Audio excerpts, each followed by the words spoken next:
সিনেমাটা এখনো দেখোনি তোমরা? এ বাবা, এটা আমি শুনতে শুনতে চাইনি। আমাদের প্রিমিয়ার অনেকদিন আগে হয়ে গেছে। হ্যাঁ, সিনেমাটা দেখা উচিত ছিল। আজকে দেখছো, দেখবে তো? আজকে আজকে দেখবে কি দেখবে না?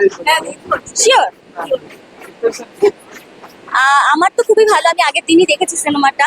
আজকে আবার দেখবো, কারণ আগের দিন হয় না সবকিছুর মধ্যে কিছু জায়গা মিস করে গেছি, তো আজকে পুরোটা দেখবো আবার।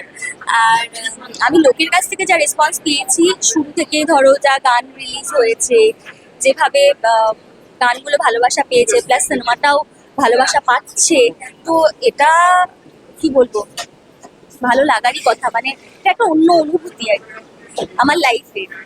সবটা এক্সপ্লেন করা যায় না, বাট তাও বলবো আমাদের আজকে জলপাইগুড়িতে, যেখানে আমি প্রথম সিনেমা দেখেছিলাম, প্রথম মুভি আমার লাইফে দেখা, সেখানে আমার এই সিনেমাটার নারী চরিত্র বেজায় জটিলের পোস্টার লাগিয়েছে, বাবা পাঠিয়েছে, লোকজন পাঠাচ্ছে, ওখানকার লোকজন। তো এগুলো না ব্লেসিং, এগুলো ভালো লাগা, ভালোবাসা, সবটা।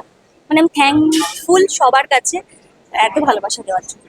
নারী চরিত্র বেজায় জটিল নামটা শুনেই মনে হচ্ছে ভীষণ মজার একটা কনসেপ্ট। আমার পার্সোনালি খুব এক্সাইটেড লাগছে, তার কারণ আমার খুব চেনা পরিচিত এখানে কাজ করেছে। সো দেখা যাক। আর অঙ্কুশ ওয়েন্দ্রিলা, আই গেস অনেকদিন ধরে ওদেরকে দেখছি, ওরা ভীষণ একটা fun loving couple. I guess নিশ্চয়ই খুব ভালো কাজ করেছে সবাই। নারী চরিত্র বেজায় জটিল ছবিটিতে আমি একটা ছোট্ট ক্যামেও ক্যারেক্টার করেছি, কিন্তু গল্পের যে মানে মাধুর্য, যে নারীদের চরিত্র বোঝার যে ক্ষমতা আছে কি কোনো পুরুষের, তো আমার এই ছোট্ট চরিত্রের মধ্যে আমার মনে হয় যে হিরো আমাদের পুরুষ।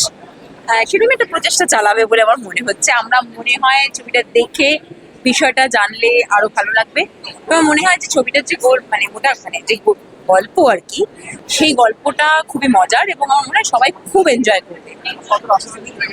আমি তো খুবই আশাবাদী, কারণ নারী চরিত্র নিয়ে মানে কমপ্লেক্স আর সিরিয়াস ছবি প্রচুর হয়েছে, কিন্তু এটা তো বেশ হাস্যরসাত্মক ভাবে মনে হচ্ছে জিনিসটাকে আমাদের সবার সামনে উপস্থাপনা করা হচ্ছে। আমার মনে হয় সবাই খুব মজাই পাবে।